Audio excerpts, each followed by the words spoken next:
فوجی یونٹ میں ایک سپاہی شرطیں لگانے اور حیرت انگیز طور پر جیت جانے میں بڑی شہرت رکھتا تھا۔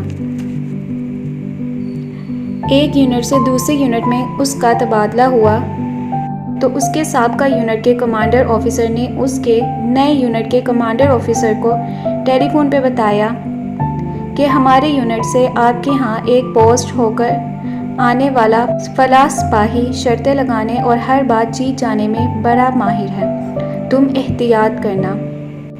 احتیاط کی تلقین پانے والے کمانڈر آفیسر کو نئے آنے والے سپاہی کے بارے میں تجسس بڑھا اور اس نے اپنے پرسنل اسسٹنٹ سے کہا، یہ باکمال سپاہی جوں ہی یونٹ پہنچے مجھے اس سے ملوا دینا۔ اگلے دن نئی قلب شدہ وردی پہنے یہ سپاہی کمانڈر آفیسر کے سامنے کھڑا تھا۔ صاحب کے استفسار پر اس نے کہا، سر ایسی کوئی بات نہیں، میں یوں ہی بات بات پر شرط نہیں لگاتا، بس جب بات ہی ایسی ہو تو شرط لگانا پڑتی ہے، اور ہار جیت تو مقدر کی بات ہے۔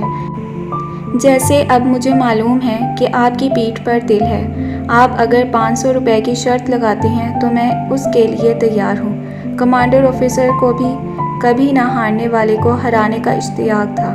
اس نے فوراً اپنی شرٹ کے بٹن کھولے اور پیٹھ دکھا دی۔ سپاہی نے اپنی جیب سے فوراً 500 روپے نکال کر میز پر رکھے اور کہا، سر میں یہ شرط ہار گیا ہوں، یہ 500 روپے آپ کے ہوئے۔ کمانڈر آفیسر نے فاتحانہ انداز سے فون پر اس کے سابقہ کمانڈر آفیسر سے کہا، تم تو کہتے تھے کہ وہ کبھی شرط نہیں ہارتا، اور پھر تمام واقعہ سنایا۔ سپاہی کے سابقہ کمانڈر آفیسر نے کہا، جناب آپ نے مجھے مروا دیا، اس نے جاتے ہوئے مجھ سے 1000 روپے کی شرط لگائی تھی کہ میں نئے یونٹ میں جاتے ہی کمانڈر آفیسر کی شرٹ اتروا دوں گا۔